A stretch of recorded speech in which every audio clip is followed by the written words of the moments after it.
Hoje vamos analisar o poema José, de Carlos Drummond de Andrade, publicado em 1942. Trata-se de um poema modernista com liberdade de rimas, linguagem coloquial, cenários da vida cotidiana, o uso de regionalismos e é farto em linguagem figurada, para exprimir temas da situação limite em que se encontra o eu lírico. O tema da solidão, do abandono, da impossibilidade, da impotência, do desencanto, da angústia, uma luta travada interiormente contra a visão pessimista do porvir, ou seja, um verdadeiro conflito existencial. O próprio Drummond, em cartas e entrevistas, nos fala sobre esta crise existencial. Em uma entrevista à sua filha, o poeta admitiu que José é um poema de explosão, é um poema de um suicida que não se suicidou. Em uma carta a um amigo historiador, mineiro como poeta, Drummond explica que escreveu o poema José num momento de crise existencial em que queria fugir de tudo e de todos, e não voltar fisicamente para Minas Gerais. Para entendermos melhor o poema José, é importante uma reflexão sobre o contexto em que a obra foi escrita. É importante conhecermos a época em que o poema foi lançado. Em 1942, a Segunda Guerra Mundial encontrava-se no auge com um amplo período das forças do eixo, comandadas pelo tripé Alemanha nazista, Itália fascista, Japão imperialista. A Batalha de Stalingrado, cuja vitória soviética significou a mudança do pêndulo em favor dos aliados no fronte leste, só ocorreria no final do ano de 42. No fronte do Pacífico, os Estados Unidos haviam acabado de entrar na guerra, em dezembro de 41, e ainda tentavam se organizar para a luta de fato. A primeira vitória americana sobre os japoneses em Midway aconteceria somente em junho de 42, como um sinal de esperança de que os aliados poderiam vencer o conflito, mas num futuro imprevisível, distante, ou seja, os rumos da guerra ainda estavam ali indefinidos. O mundo mergulhado nas incertezas, no prenúncio do caos, vislumbrando um cenário que poderia vir a se tornar catastrófico para a humanidade. Isso tudo aconteceu no contexto internacional, e nesse contexto surge o poema José, do Carlos Drummond de Andrade, com um agravante. Como se não bastasse o que ocorria no cenário internacional, aqui no Brasil o país era governado por uma ditadura, a ditadura Vargas, que enfrentava com o nazismo e quase fez o país lutar para o lado errado da guerra. E Drummond, como se sabe, era um homem de ideais, progressista, de esquerda, então imagine como o poeta se sentiu vivenciando aqueles tempos. Diante de um cenário desse, tínhamos o mundo em desencanto, o Brasil em desencanto e o homem em desencanto. Esta era a pergunta cotidiana que todos que ansiavam pela paz se faziam. E agora? E agora, José? Para onde caminhas? Para onde caminha a humanidade? O eu poético, o eu lírico, diante das contingências históricas e de suas próprias inquietações pessoais, questionava o outro e se questionava. E agora, José? E questionava o leitor. E agora você? Então, uma interpretação possível para o personagem José é a de que ele significa não apenas o próprio poeta, mas cada um de nós ou todos nós no conjunto, ou seja, toda a humanidade, valendo-se o eu lírico, nesse caso, da linguagem figurada, a metonímia, ou seja, o indivíduo pelo coletivo, o ser individual pelo ser universal, a unidade pela diversidade. Quem é, então, o personagem José? O nome escolhido, José, é o mais utilizado na língua portuguesa. Aplica-se no poema a um ser humano comum. Ele representa a unidade na diversidade. Um homem, unidade, significando as várias possibilidades de homens. De gente que ama, gente que zomba, que faz versos, que protesta, que sofre, que luta. Essa diversidade. E como se caracteriza o poema José? José é um poema lírico? É um poema de cunho social? José tem características líricas? Sim, são evidentes. José é um poema de expressão social? Também, sim. Sim, é lírico no sentido de que representa aspectos subjetivos que remetem o eu poético, o eu lírico, ao próprio poeta Drummond em suas vivências e angústias. E é um poema social enquanto veicula aspectos que, embora frutos de um contexto histórico, remetem ao homem num sentido universal, com suas preocupações cotidianas, sua luta pela sobrevivência, as necessidades emocionais e as inquietações metafísicas. Vejamos então como se apresenta os aspectos líricos do poema. José faz versos. José, além das características comuns a todos os seres humanos, ama, protesta, faz versos, tem uma biblioteca, sugerindo que a abordagem desse personagem inclui o poeta. Vejamos então como que apresenta os aspectos líricos no poema. José faz versos. José, além das características comuns a todos os humanos, ama, protesta, faz versos, tem uma biblioteca, sugerindo que a abordagem dessa personagem inclui o poeta. Minas Gerais também está presente no poema. José parece ser mineiro, pois há referências sobre Minas no poema, como sugere a quarta estrofe. Quer ir para Minas? Minas não há mais. Sabe-se que Drummond era mineiro da cidade de Itabeira. E o próprio Drummond fala sobre o poema e o significado sobre ser mineiro para ele. Segundo o próprio Drummond, portanto, o poema reflete o momento em que o poeta se passava por uma situação limite, uma crise existencial. Outra referência a Minas Gerais é a lavra de ouro, que é dito na terceira estrofe, que como figura de linguagem, tanto pode ser riqueza, bens materiais, como pode significar o próprio trabalho, ofício ou emprego de José. Pois uma lavra em Minas é uma parte de terra onde o mineiro pode retirar o seu sustento. Tá? O poeta invoca na estrofe final o regionalismo do interior de Minas. Bicho do mato e o ato de deixar um cavalo arriado na porta de casa. Bom, pessoal, até aqui nós tivemos uma visão global, panorâmica do poema. Agora vamos passar a análise de cada estrofe, partindo de um resumo do que já foi abordado. José é um poema modernista composto por 6 estrofes com números variados de versos em forma de redondilha menor de 5 sílabas ou pentassílabos, versos brancos sem preocupação com rimas. A redondilha menor agiliza a leitura, confere ao poema a uma atmosfera de turbilhão, pressa, urgência, para a solução da situação limite em que se encontra o eu lírico. A pergunta-chave, e agora? Repetida várias vezes, inicia o poema e já se tornou o refrão no imaginário do leitor. Ela aparece nas 4 primeiras estrofes, quando o eu lírico se dá conta de sua carência, de sua solidão, diagnosticando a situação, e está caindo na real, como se diz popularmente. A partir da terceira estrofe, o eu lírico inicia o processo de busca da resposta à sua indagação. E agora? Quando esta é colocada pela última vez no poema. Nas 2 últimas estrofes, já não acontece mais a pergunta, porque o eu lírico encontra-se, então, numa busca frenética para encontrar uma resposta a essa pergunta, uma saída para aquela situação limite. Vamos, então, proceder à análise das estrofes. Primeira estrofe. E agora, José? A festa acabou, a luz apagou, o povo sumiu, a noite esfriou. E agora, José? E agora você? Você que é sem nome, que zomba dos outros, você que faz versos, que ama, protesta. E agora, José?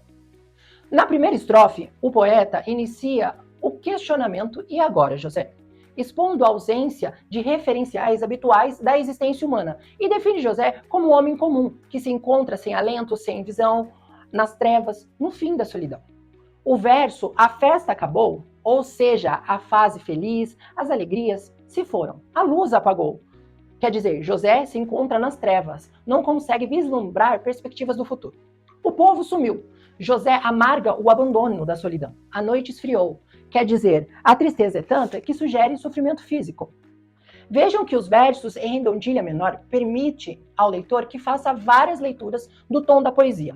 Os versos apresentam ritmos versantes que, dependendo da leitura, dá um tom de ironia nas perguntas, seguindo o ritmo que poderia ser assim. E agora, José? A festa acabou, a luz apagou, o povo sumiu, a noite esfriou. E agora, José? E agora você? Então, veja que aí pode haver um toque de ironia, mas dependendo da leitura, também esse ritmo já pode sugerir um toque de desespero. E agora, José? A festa acabou, a luz apagou, o povo sumiu.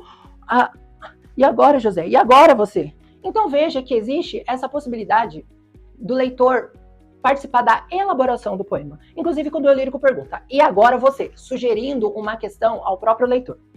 E nesses versos finais, o poeta manifesta o seu lirismo pessoal, pois ele se inclui no contexto. Você que faz versos. Assim, nessa primeira estrofe, já se percebe que José é a figura do homem individualizado, mas tomado no seu sentido universal.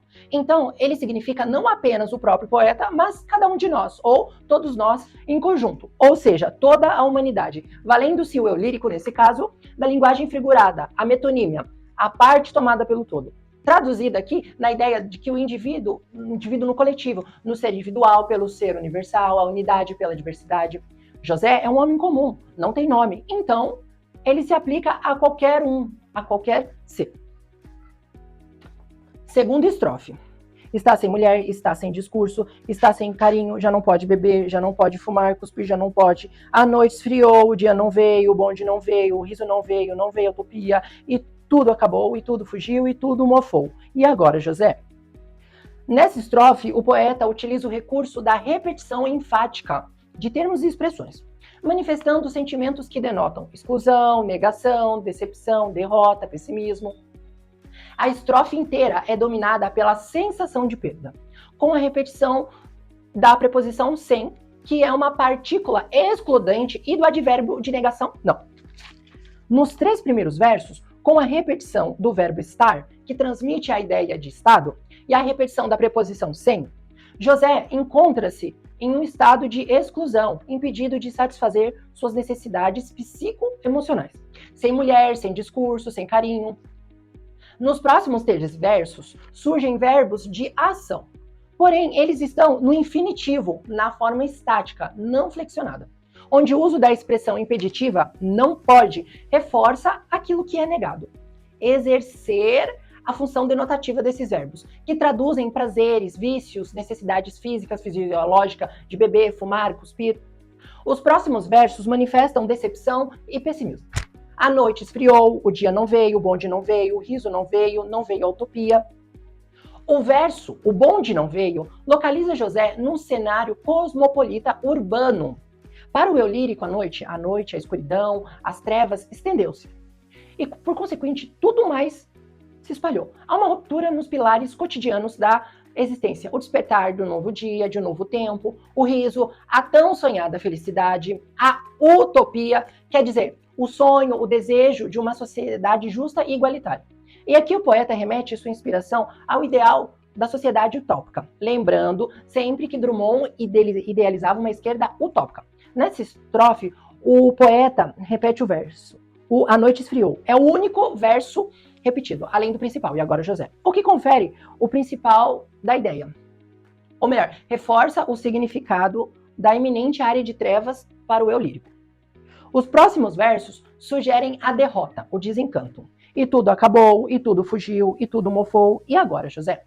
O uso do pronome definido tudo repetidamente com os verbos no pretérito perfeito do indicativo.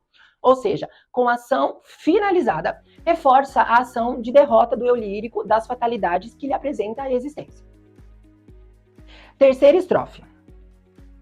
Bom, até aqui as estrofes significaram principalmente a constatação da realidade para o eu lírico. Agora ele passa a reflexão sobre o que significa constatar essa realidade.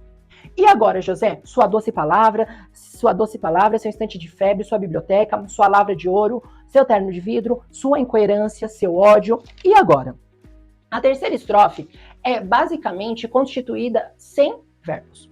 É uma estrofe essencialmente iluminativa e metafórica, onde predomina o substantivo e adjetivo que define o questionamento-chave e questiona a própria humanidade de José, através da linguagem figurada. Então, vejamos, doce palavra, quer dizer suas mensagens positivas, sua capacidade de amar. Instante de febre, são os momentos de inspiração criativa. Gula e jejum, os tempos de fartura e escassez. Biblioteca, conhecimento, lavra de ouro, as riquezas, o meio de vida. Terno de vidro, a vaidade, suas fragilidades, incoerência, ódio, o seu lado negativista. Todo esse rol de características que definem sua humanidade é questionado. De que tudo isso vale agora? Ou o que será de tudo isso agora? Observe que na evocação da humanidade de José, não há uma referência explícita à religiosidade. Quem sabe um pouco mais sobre José deve lembrar que tem um subjetivismo do poeta, quando surge a questão da teogonia, que vai aparecer lá na última estrofe. Para quem não sabe, teogonia é um conceito ligado à criação de deuses. Drummond tinha uma relação gigante com a ideia de Deus. Embora tenha sido criado na religião católica, ele dizia ser temente a Deus, mas ele se questionava: se Deus criou o mundo, quem criou Deus? Esse é um questionamento existencialista. Para o existencialismo, a resolução dos seus conflitos resultam das suas próprias lutas, e não de soluções mágicas advindas de poderes divinos. Certo? No existencialismo, o concreto precede o abstrato. Não é o Deus que gera o homem, mas é o homem que gera seus deuses. No poema, não houve teogonia para José, nenhuma geração para divindades para socorrerem, nenhuma intervenção mística para o seu momento de desespero, como seria comum para homens de fé. Esse não era o perfil de Drummond, pois ele preferia se classificar como agnóstico. Como dito anteriormente, na evocação da humanidade de José não é uma referência explícita à religiosidade. Talvez uma observação mais acurada pode ser que há indício de religiosidade no verso sua incoerência. Todo ser humano tem sua incoerência em determinados aspectos. O próprio Drummond, embora definindo-se como agnóstico, costumava-se usar a expressão "meu Deus do céu" em diversas situações. E ele procurava justificar essa incoerência de uma maneira meio divertida, falando assim que era apenas um vício de linguagem. Quarta estrofe. Com a chave na mão, quer abrir a porta. Não existe porta. Quer morrer no mar, mas o mar secou. Quer ir para Minas. Minas não amás. José, e agora?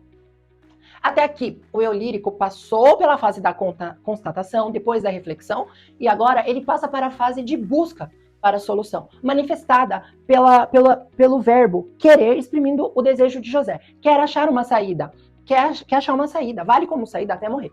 José quer fugir, busca desesperadamente a saída, com a chave na mão. Ou seja, ele tem os recursos e a vontade, mas é impedido, porque não tem como aplicar. Ele vive no meio cosmopolita, né, na cidade, então ele busca retorno às origens no interior de Minas, mas não reconhece mais esse interior, não encontra isso em si mesmo. Nisso se destaca o lirismo do poeta, lembrando que Drummond era um mineiro de Itabira. Enfim, o eu lírico se vê tão impotente que vê dificuldade até para encontrar uma forma de morrer. Vamos lá para a quinta estrofe. Se você gritasse, se você gemesse, se você tocasse a valsa vienense, se você dormisse, se você cansasse, se você morresse, mas você não morre, você é duro, José. Então vemos que até aqui o eu lírico passou pela fase da constatação, reflexão, partindo então para a busca de solução, agora considerando as possibilidades. Ao contrário da estrofe 3, que era uma estrofe nominativa com predominância de substantivos, essa é uma estrofe cheia de verbos com ênfase no sujeito, a repetição do pronome você. Mas não se trata de ações realizadas. O uso do subjuntivo no perfeito sugere alternativas de possibilidades de solução para suas situações limites. Porém, com os significados dos verbos, determina uma redução gradativa dessas possibilidades. Os 3 primeiros versos apresentam verbos que veiculam sonoridade, gritar, gemer e tocar música. Soam como um grito de socorro, que começa estridente, gritar, e vai se degradando, diminuindo em intensidade até silenciar nos verbos seguintes. Dormir, cansar, finalmente morrer. Sugerindo que José está entregando os pontos, mas não, só que não. O uso das reticências reforça que as ações possíveis não são finitas, ele não morre. José teme em viver, agarra-se à existência. José não morre, não consegue morrer, e o poema promove uma espécie de redenção do eu lírico. A admissão de uma justificativa existencial. Ele não morre porque é duro, é teimoso. E mesmo no abandono, mesmo na revelia, teme em continuar vivendo. É a paráfrase do homem na luta pela sobrevivência, a qualquer custo. Mesmo diante das mínimas possibilidades de êxito, mesmo diante da iminente hipótese de suicídio, ele se agarra à existência. Bom, vamos lá. Para a sexta e última estrofe.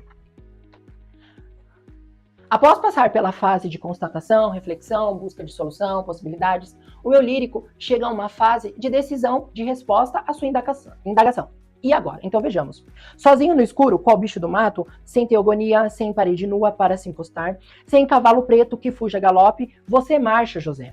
José, para onde? Novamente, a repetição da partícula excludente, sem, a sensação de solidão, da noite, do escuro, das trevas, do abandono, da falta de apoio dos amigos, da família, da sociedade, sem parede nua para se encostar. Anteriormente, nas primeiras estrofes, a partícula sem expunha falta de suas referências cotidianas. Agora trata-se da falta de apoio para a solução da situação problema. Ou seja, é a continuidade da falta, da carência, o que determina o estado de solidão permanente. Ao final, destaca-se o desejo pela fuga em busca da liberdade, sem cavalo preto que fuja a galope. Mas o que José consegue mesmo é apenas marchar.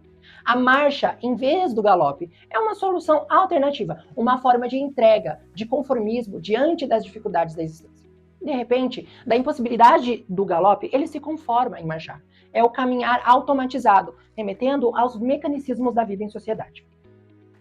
Já que não consegue ultrapassar a situação limite em que se encontra, ele se entrega à segurança de uma existência acomodada. Faz uso de uma solução prática, imediatista, mas que se revela não uma solução definitiva, e sim uma espécie de trégua na sua crise existencial, pois ele segue em frente, aparentemente acomodado, porém sempre perturbado pelo questionamento anterior. Para onde? No fundo, José ainda está questionando, buscando, mas em um ritmo desacelerado. Essa é uma visão restrita do homem em seu conflito existencial, mas, num sentido lato, evoca os tempos deliberantes lá, tudo que aconteceu em 1942, quando o poema foi lançado, com o Brasil sob ditadura e o mundo em guerra, onde o combatente, o homem, marchava para o desconhecido, assim como a humanidade marchava para um destino indefinado. Marchava, mas não desistia, e o fazia com uma indagação. Para onde? Para onde caminha José? E para onde caminha a humanidade? É também um vislumbre de esperança, mas não da esperança como crença em fórmulas mágicas para a solução dos problemas, e sim de uma esperança que deriva do fortalecimento da autoconfiança, da existência humana, quando tudo parece perdido. É a saga do existencialista.